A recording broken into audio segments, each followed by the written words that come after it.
L'hymne de la francophonie retentit.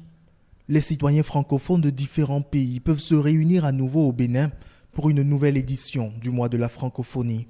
Nous renouons avec cette tradition de retrouvailles et de convivialité après 2 ans d'interruption pour des raisons liées à la situation sanitaire internationale préoccupante. Le mois de la francophonie est un moment de la visibilité des actions de l'OIF au Bénin. La Journée internationale de la francophonie s'inscrit cette année sous le thème « La francophonie de l'avenir ». Le Bénin bénéficie d'une attention particulière dans la programmation 2021-2026 de l'Organisation internationale de la francophonie. Dans le domaine de l'éducation particulièrement, je voudrais dire que la coopération entre le Bénin et l'OIF s'est renforcée par l'inscription de notre pays au programme de l'initiative de formation à distance des maîtres, connu sous l'acronyme IFADEM.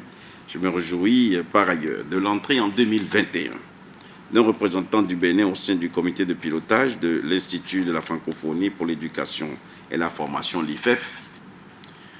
C'est une manière de vous dire que le gouvernement de ce pays reste très attentif à toutes les réformes opérées au niveau de notre organisation commune pour renforcer sa gouvernance.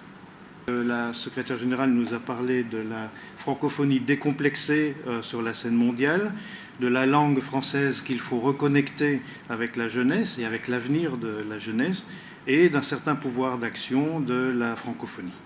La francophonie constitue un espace de coopération où les 321 millions de francophones dans le monde apportent ce qu'ils ont d'exceptionnel. Le Bénin profite pour présenter ici ce qu'il a de plus précieux. Ce que nous, au Bénin, nous avons d'exceptionnel, c'est notre culture, c'est notre patrimoine. Nous avons le parc national de la Pendjari. Nous avons la route des Tatas. C'est un ensemble d'architecture traditionnelle, mais qui s'organise un peu, en fonction de leur variété, comme un cheminement. C'est pour ça que nous l'appelons la route des Tatas. Nous avons le palais de Niki et la reine de la Gani. Nous avons la route des couvents vaudous. À cela s'ajoutent les trésors royaux restitués par la France. Plusieurs manifestations scientifiques, culturelles et sportives sont prévues pour marquer cette édition du mois de la francophonie au Bénin, prévue pour prendre fin en avril prochain.